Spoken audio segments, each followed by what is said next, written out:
Hello everyone. So for now, I will going to tackle about the three types of carbohydrates. The first is monosaccharides. It is the simple sugar made up of a single, straight chain of 6 carbon sugars, important source of energy for the cells, the subunits of which most polysaccharides are made. First is the saccharin. It is a synthetic sweetening agent much sweeter than the sugar, sweet tasting and rich reducing properties. It is also the most abundant monosaccharide are hexoses with 6 carbon sugar and pentoses with 5 carbon sugars. So there are three types. These are the glucose, the fructose, and the galactose. Glucose is for blood sugar or dextrose or grape sugar. For fructose, it is the fruit sugar or levulose. And the third one is galactose, which is for milk sugars. For pentoses, it is the form constituent groups of nucleic acids and nucleotides.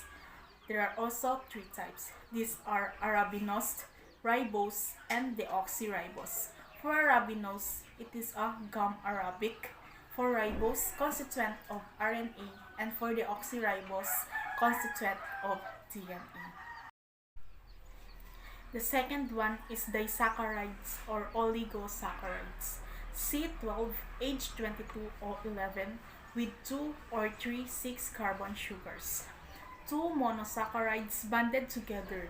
Principal sugars transported throughout the bodies of plants. There are three types. These are the lactose, the maltose, and the sucrose. Lactose is for milk sugar, which is glucose plus galactose, and their source is milk of mammals. And their characteristics is less sweet and not very soluble in H2O or water.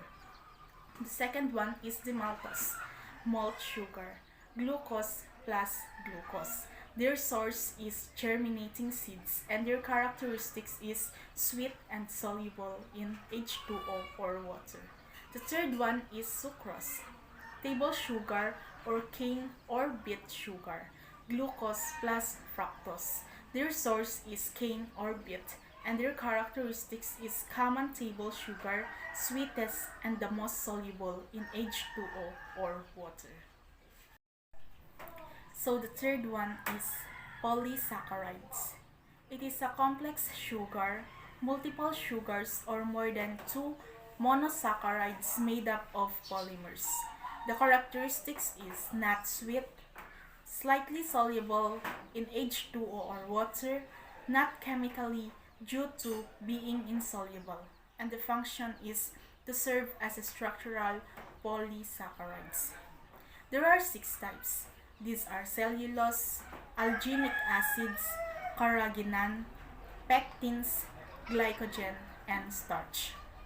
For cellulose, it is a structural in plants, consists of 2000 united glucose units which contributes to the rigidity and stabilizer. It is the ability to prevent precipitation of protein. The second is alginic acid, found in brown and kelp, used in medical and ointment bases as a thickener, emulsifier, and stabilizer. It is also the ability to prevent precipitation of protein. The third is carrageenan, found in seaweeds for medical and industrial uses like holding cocoa, particles in suspension, or chocolate drinks, used in toothpaste, used in treatment of peptic ulcer. The fourth one is pectins, responsible for the gelling properties of fruits due to longer linear chains and absence of calcium.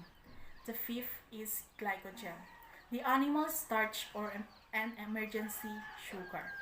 It reserves food found only in animals and consists of 12 to 1 glucose units.